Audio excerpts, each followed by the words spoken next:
If I had more funding, I'd put us up for the night at a motel. Sorry, that must sound very weak to a Pakeha. New Zealand is such a small place compared to overseas. Guess I'm used to everything being walking distance.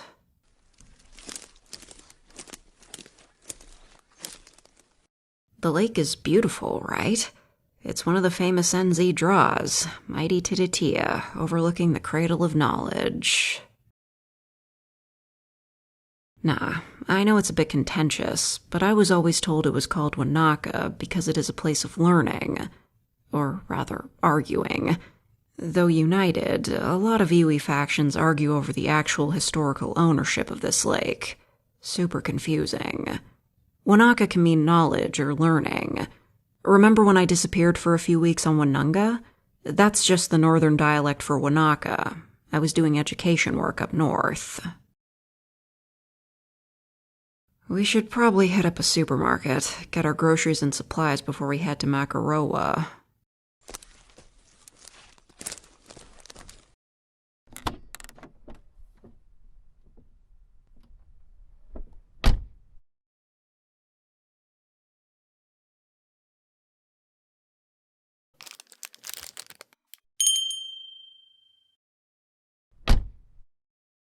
Sorry, every time I come to Wanaka, it's like a quarter of a day in a car. I'm always exhausted. If I fall asleep and you see a sign that says Makaroa, just shake me awake, okay? We need to stop at the second bridge crossing the Makaroa River. Second bridge, keep that in mind. Don't worry about it. There's a dock track just before the second bridge that we need to take. It's our best chance to find Migas Lamasai. It is pretty special, like, for this region. Otago is unique in that the local Migas diversity is not arboreal, which is an unusual trait for a genus commonly named the arboreal trapdoor spiders, right? Except for Migas lamasai. This species is the sole representative of the Otago fauna that is actually arboreal. I suspect it's about location. There's a geographical divide with the bulk of the Otago fauna being coastal and restricted to the east side of the province. Migas lamasai is clearly part of the western fauna that's found throughout Fiordland and the west coast. Normally I would chalk this up to the arbitrary division of land by human-defined lines, but while Makaroa is firmly on the Otago side of the mountains, it does penetrate deep into the west. I mean, it leads to a primary mountain pass after... Oh, that's the stop there. Pull over. I don't talk that much. It distracts me from the motion sickness. Oh, hush.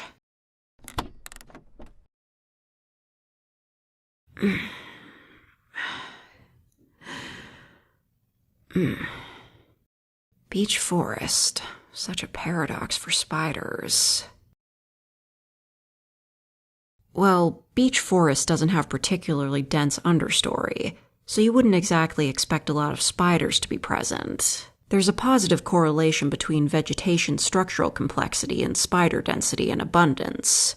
However, these beech forests are ancient and have superlayered littered and humus, absolutely crawling with weird little spiders and other arachnids. Yeah, the biggest spider we might expect on the ground here would be Momoa. I'm not sure on the species, possibly undescribed considering how inland we are. Once we move up into the vegetation, the average spider size should increase dramatically, though it's still mostly the reasonably small Theridion xantholobio. If we're lucky, we should be able to find Migas lamasai reasonably low on the tree trunks, provided we go off track. Oh, that's a bit much. I have an inReach. I mean, we aren't really allowed out in the field without one. You read the F4A, right? Dork. Don't let anyone else hear you saying that. You kidding? I had to fill the damn thing out. Don't worry, I brought flagging tape. We're not gonna get lost. You would be surprised. You only have to let your concentration slip for a second while off track and you can get disorientated. Thankfully, we'll be in a forest gully and following alongside a river. If you somehow get separated and can't contact me, just head downhill towards the river to find the track. Then sit still and let me find you, right?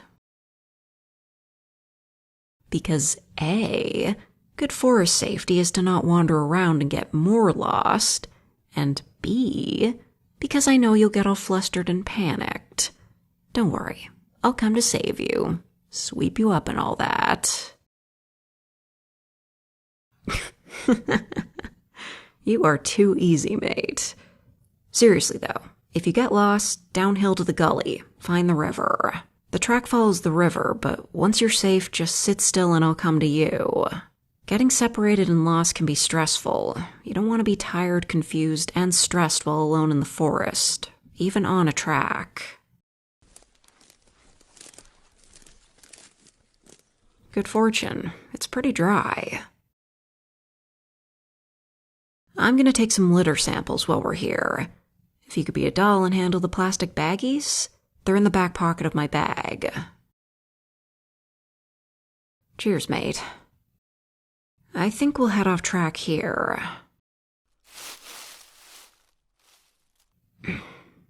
Steady on, mate.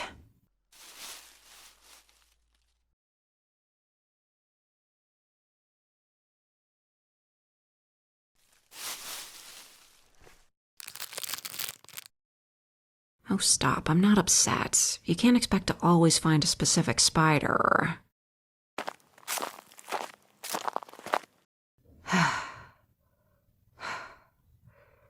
You got the time? Oh, shit. We spent way longer in there than I expected. Probably should make tracks in that case. I just told you. Look, there are approximately 2,000 species of spider in New Zealand. Many are only known from a single sampling event. I know I've been pretty lucky with my collections, but this outcome is typically the common one, you know? Nah, I think they're just really cryptic.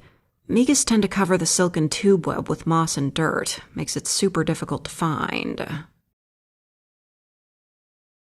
I mean, we can't assume I don't have a mature male specimen in these samples, to be fair. And then there's all the other spiders I haven't had a chance to meet yet. Could have Cantuaria lamasi in here. Oh, the person that collected the original samples was named Lomas. It was common practice to name the species after the collector if there was no readily apparent distinct trait that could be used instead. If you ever see a proper name that ends with an I, it's typically named after someone. Oh, you. I've got the rest of my life to find Megas lamasi. But we do have a reservation to make for tonight's lodgings. Come on, let's mosey.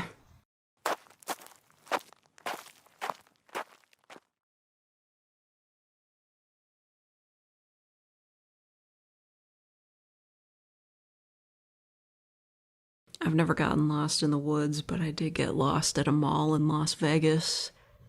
I probably would have had a better time in the woods, to be honest.